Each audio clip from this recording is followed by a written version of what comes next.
అమరావతిలో భారత మాజీ ప్రధాని అటల్ బిహారీ వాజ్పేయి జయంతిని ఘనంగా నిర్వహించారు. ఈ సందర్భంగా అటల్ స్మృతివనంలో ఏర్పాటు చేసిన 14 అడుగుల ఎత్తైన వాజ్పేయి కాంస్య విగ్రహాన్ని వారు ఆవిష్కరించారు. అనంతరం ఆయన విగ్రహానికి పూలమాల వేసి నివాళులర్పించారు. తర్వాత చేనేత స్టాల్ను చంద్రబాబు, కేంద్ర మంత్రి శివరాజ్ సింగ్ చౌహాన్ పరిశీలించారు. మంగళగిరి వస్త్రాల ప్రత్యేకతలను నేతలకు వివరించారు. వాజ్పేయి ప్రస్థానంపై ఏర్పాటు చేసిన ఫోటో ఎగ్జిబిషన్ను తిలకించారు.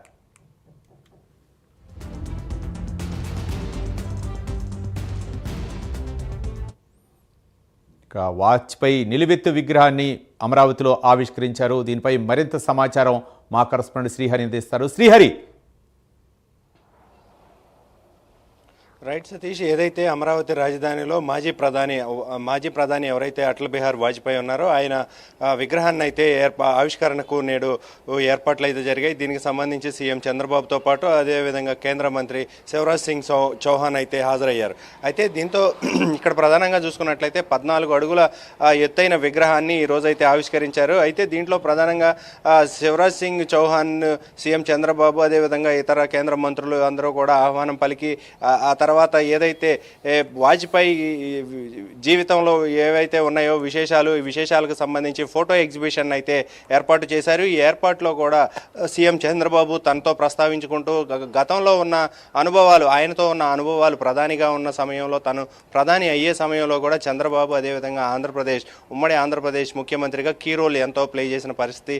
అయితే దీనికి సంబంధించి ఆ రోజుల్లో జరిగిన గత అనుభవాలు ఏవైతే ఉన్నాయో ఈ అనుభవాలన్నిటిని కూడా నెమరు వేసుకుంటూ పలువురికి వాటి గురించి విశేషాలన్నీ చెప్పుకుంటూ వాటి గురించి చర్చించుకుంటూ ముందుకు వెళ్ళారు. అయితే దీంట్లో ప్రధానంగా అటల్ బిహారీ వాజ్పేయి ఏదైతే ప్రధానిగా ఉన్న సమయంలో అటు ఉమ్మడి ఆంధ్రప్రదేశ్కి ఎన్నో ఉమ్మడి ఆంధ్రప్రదేశ్తో పాటు పలు రాష్ట్రాల్లో దేశంలో మొత్తంగా చూసుకున్నట్లయితే పెద్ద ఎత్తున పలు సంస్కరణలతో పాటు పలు అభివృద్ధి కార్యక్రమాలకు విప్లవాత్మకమైన మార్పులు ఇవన్నీ తీసుకొచ్చారంటూ అందరూ కూడా కొనియాడారు. అయితే 101వ జయంతి ఏదైతే ఆయన పుట్టినరోజు సందర్భంగా ఏదైతే ఉందో ఆ జయంతికి సందర్భంగా వారంతా కూడా దీని గురించి చర్చించుకుంటూ పెద్ద ఎత్తున గతంలో ఉన్న అనుభూతులు ఏవైతే ఉన్నాయో వాటన్నిటిని కూడా నెమరు వేసుకున్న పరిస్థితి. అయితే ఏదైతే వాజ్పేయి గతంలో తను తీసుకున్న విప్లవాత్మక మార్పులు అటు బీజేపీకి కానీ ఇటు రాష్ట్రాల్లో కానీ విప్లవాత్మకమైన మార్పులు, అదేవిధంగా రాష్ట్ర అభివృద్ధికి మరింత చేకూరేలాగా తను చేసిన